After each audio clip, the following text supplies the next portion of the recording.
Ours was the quintessentially good family, with pilgrim lineage on both sides and lots of Victorian manners keeping everything safe and reliable.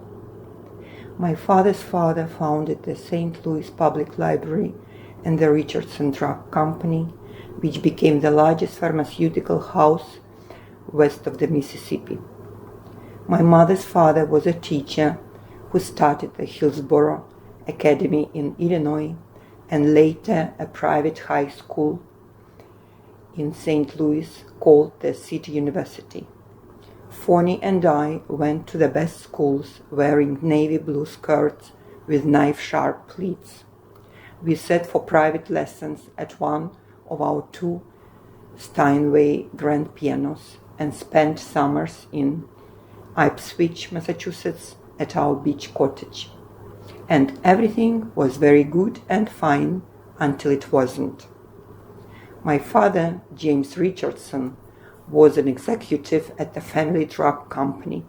He'd go off in the mornings in his bowler hat and black string tie, smelling of shaving cream and coffee, and just underneath a ghost of whiskey.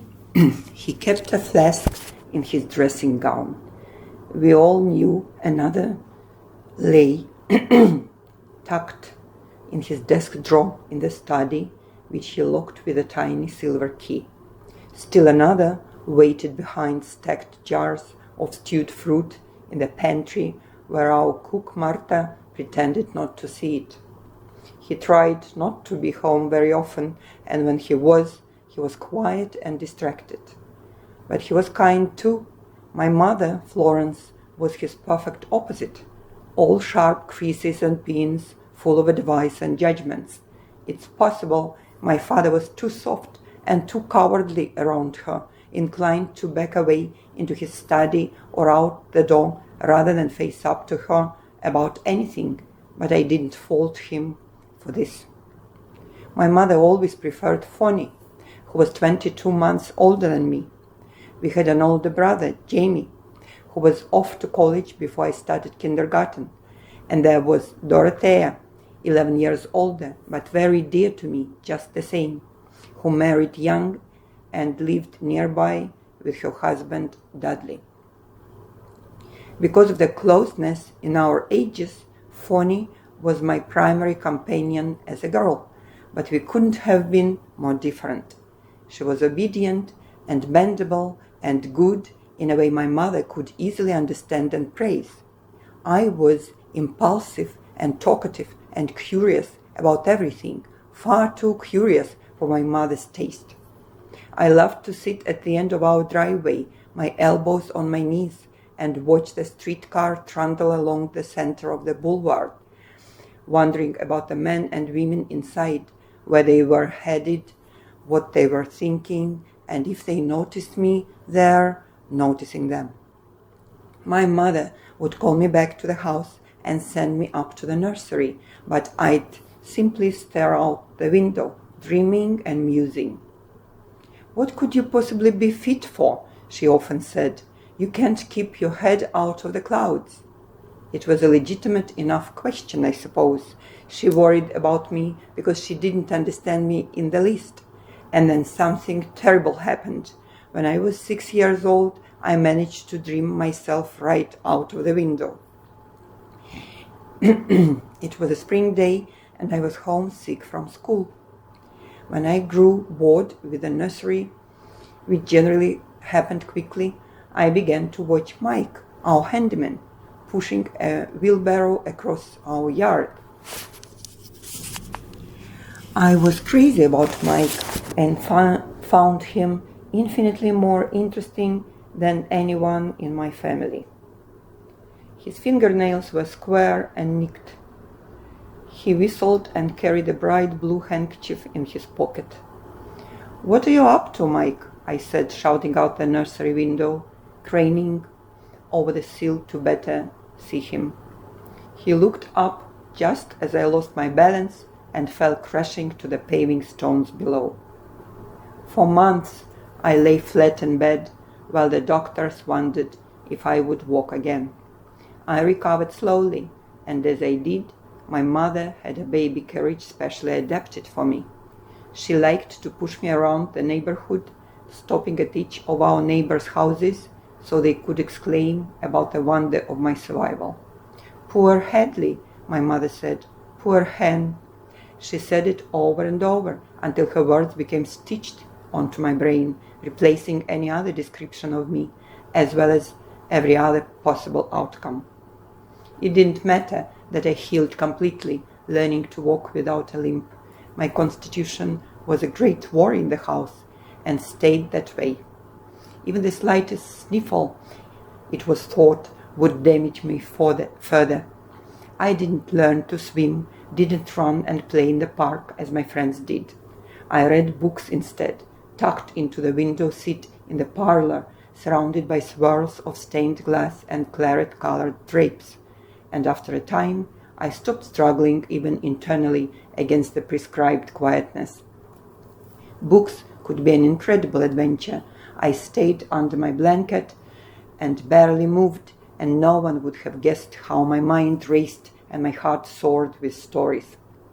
I could fall into any world and go without notice, while my mother barked orders at the servants or entertained her disagreeable friends in the front room.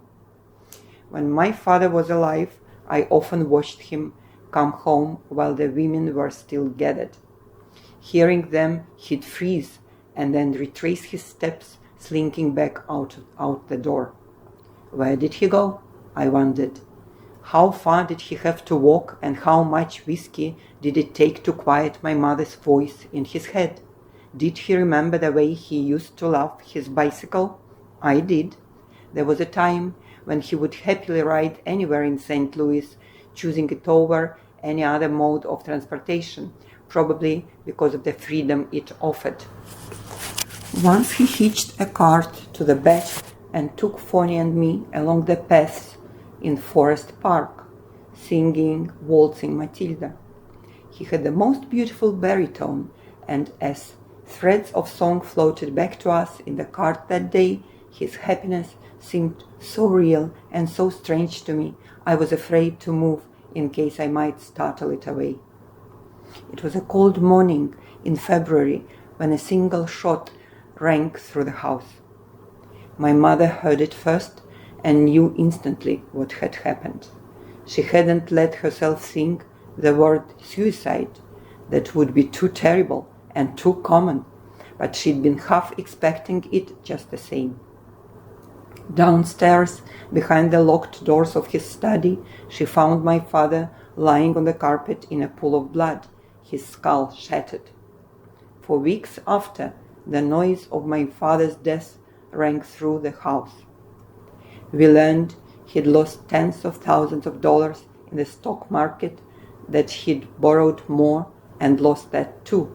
We already knew he drank, but not that he did little else in his last weeks, plagued by throbbing headaches that made sleep impossible.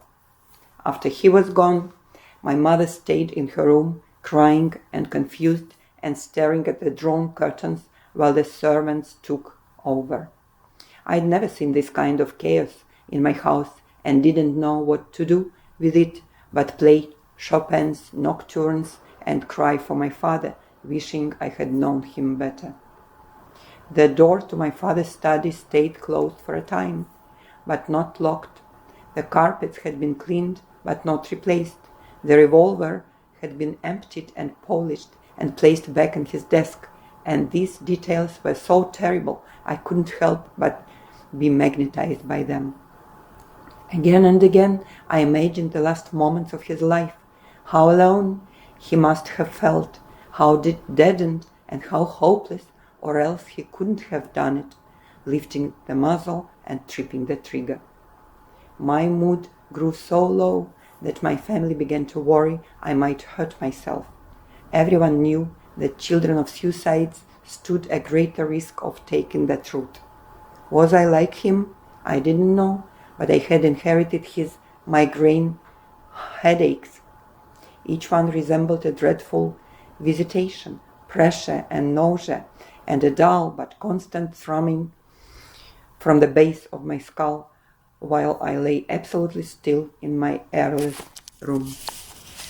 If I stayed there long enough, my mother would come in and pat my hand and tuck the covers around my feet, saying, "You are a good girl, Hadley." I couldn't help but notice my mother responded to me more warmly when I was ill, so it's no surprise that I often was or thought I was. I missed so much school as a junior and senior that I was forced to stay another year, as all my girlfriends went away to college without me. It was like watching a train leave the station for some far-off and exciting place with no ticket myself and no means to purchase one. When letters began to arrive from Barnard and Smith and Mount Holyoke, I suddenly felt sick with jealousy of my friend's excitement and promise. "I want to apply to Bryn Mawr," I told my mother. Her sister Mary lived in Philadelphia, and I thought having a relative nearby would put my mother at ease. "Oh, Hadley, why do you insist on overreaching yourself? Be realistic." Fonny came into the room and sat near Mother. "What about your headaches?" she said. "I'll be perfectly fine." Fonny's brow furrowed skeptically. "Mary can care for me if something happens. You know how competent she is." I put particular stress on the word competent because my mother loved and was often persuaded by it. For the moment, however, she only sighed and said she would give it serious thought, which meant that she would take the matter up with our neighbor, Mrs. Curran, and the Oija board. Mother had long been interested in matters of the occult. There were seances in our house occasionally, but many more of them down the street at Mrs. Curran's. According to my mother, she was a savant of the supernatural and had a very familiar and persuasive way with the board. I wasn't invited to attend the session, but when Mother returned home from Mrs. Curran's, she reported that I could go to Bryn Mawr after all and that everything would be well. Later, I had to wonder about Mrs. Curran's prophecy because it seemed blatantly false to me. I did go away in 1911, but the whole venture was doomed before it even began. The summer before I left for Bryn Mawr, my older sister Dorothea was badly burned in a fire. Though she was well out of the house during the years I was growing up, Dorothea had always been the kindest and most supportive member of my family, and I felt she understood me in a way no one else did or wanted to. When things at home grew too stifling and restrained, I'd walk to her house and watch her two young boys wrestling around her, feeling calmed and restored. Dorothea was very pregnant that summer. She was home alone with the boys a great deal, and one afternoon the three were out on the front porch when Dorothea saw that a fire had started in a pile of rubber tires in the empty lot next door. The boys were curious about it, but Dorothea was afraid it might spread to her own yard. She ran over and tried to stamp out the flames with her feet, but her long summer kimono quickly caught fire. Her stockings did too, badly burning her all the way to the waist before she fell to the ground and rolled, snuffing out the flames. When her husband Dudley called us with the news, we were at our vacation cottage in Ipswich Bay. We were all worried sick about Dorothea, but Dudley reassured us she was in the hospital getting the best of care. She had no fever, and the doctors believed she would recover fully. The next day, she delivered a stillborn baby girl. Dorothea and Dudley were both devastated, but the doctors were still saying she'd live. They kept saying that until she died, 8 days after the fire. Mother got on a train for the funeral, but the rest of us stayed in Ipswich, heartbroken and numb. I remember feeling that I might not survive Dorothea's loss, and maybe that I didn't want to.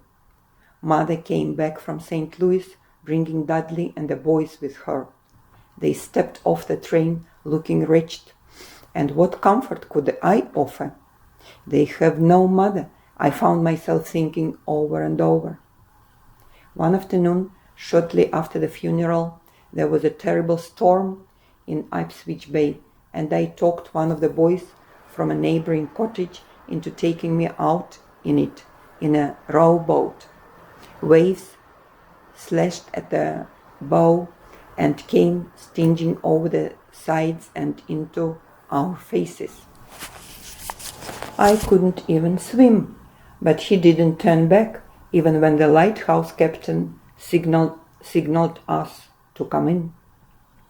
The clouds were low and terrible, and the air was drenched and salty. I felt as if was drowning the whole time, over and over again. And even when we made it back to shore that day, the feeling that I was still out in the bay, sinking deeper and deeper, stayed with me through the rest of that summer and long afterward. In September, I boarded the train and went off to Bryn Mawr as planned, but my classmates seemed to be running on a difficult frequency. The girls in my dorm spent their afternoons in the salon drinking tea and frothy hot chocolate, talking about dance mixers and potential conquests. I felt well removed. As a girl, I knew I was pretty, with bright red hair, nice eyes and fair skin, but now I couldn't seem to care whether boys noticed me or not. I stopped taking an interest in my clothes and my coursework too. I began to fail exams, which was difficult and surprising to me, since, aside from my appalling pile of absences, I'd been a good student all of my life. Now I found I couldn't summon any focus or attention or even interest. The next fall, I let Fonny and my mother persuade me to stay home. I can't say it was any better for me there than at school. There was nowhere to go in the house to escape my dark thoughts. I couldn't sleep, and when I could, I had terrible, obsessive dreams about Dorothea and my father, replaying the last awful moments of their lives. I'd wake to a panicked feeling and the promise of more joyless days and nights. And if I said that I remained in this kind of coma for 8 more years, then you'd understand how ready I was to live just as my mother began to die. My mother was sick with Bright's disease for years, but things got quickly worse in the summer of 1920. Throughout the hottest weeks of July and August, I hardly ever left the upstairs apartment, and when I did leave, she worried endlessly. "Elizabeth, is that you?" she called out weakly as soon as she heard me on the stairs.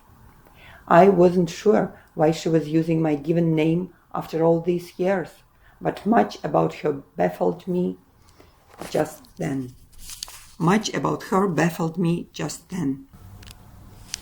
She didn't resemble the steel-spined and difficult woman who had always been able to dissolve me with a single word. She was frail and anxious, calling out again as I hurried up the stairs. "Elizabeth!" "I'm here, Mother."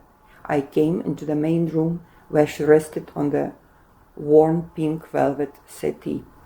I put down my shopping bags and unpinned my hat. "Are you too warm? Can I open a window?" "Is it warm?" Her hands kneaded the afghan in her lap. "I'm chilled to the bone." I pulled a chair over to the settee and took up her hands, rubbing them to bring blood to the surface, but wherever I touched, the impressions of my fingertips became set as if her skin had become bread dough. I let her go and she started to whimper. "What can I do?" "Bring your sister. I need Fonny with me now." I nodded and stood to leave, but her eyes opened wider. "Don't go! Please don't leave me!" So I sat again, and this is how it went. All that long night, she took a little broth and slept lightly for a few hours. Then, near midnight, she became suddenly calm. "I worry greatly for you, Elizabeth," she said. "What will become of you when I'm gone?" "I'm a grown woman, Mother. I'll be fine, I promise." "No," she shook her head. "Years ago, Mrs. Curran and I spoke to Dorothea about you. Her breath was labored, and I didn't want to see her struggle this way." "Shh! It doesn't matter." "It does. We asked her about you several times, and she rebuffed us. She had nothing to say." I'd always been skeptical of the occult, the board, the harsh candlelit seances and automatic writing sessions with red scarves on the lamps, but now I felt a rush of cold through me. Was it possible that Mother had been in touch with Dorothea? And if so, why had my sister, dead for 9 years, turned her back on me? Did she know something hard and sad about my fate? The idea terrified me, and yet there was no way to be certain. I couldn't ask my mother to elaborate on the session. She was exhausted and more anxious than ever. I also wasn't entirely sure I wanted to know. What if the future was worse than the present?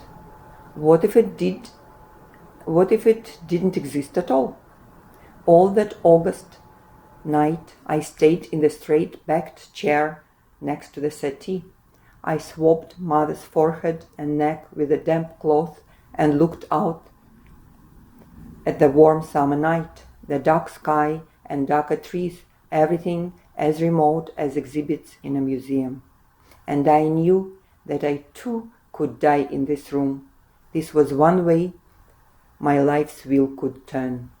Hours later, near dawn, my mother died without a sigh or rattle or ragged breath. How very different from the way my father had gone, the crack of his revolver shaking the doors in their jams, but no less final. While everyone else was downstairs sleeping, I looked at the face I'd hated sometimes and felt sorry for at other times. Her hands were curled to each side of her thin body, and I traced one with my fingertips, feeling a terrible and complex love for her. Then I went downstairs to wake Fonny and Roland and call the doctor. I made breakfast and had a bath, and then sat with Fonny in the parlor to see about the funeral arrangements. Mother's body was still upstairs waiting for the coroner, and I could feel her there, still pressing on me. She'd always seemed to take pleasure in the quietness of my life, as if I'd become what she thought I would, which was not much of anything at all. This tugging was very old and powerful, and I knew I could easily give in to it, into nothingness, or I could push with everything I had the other way.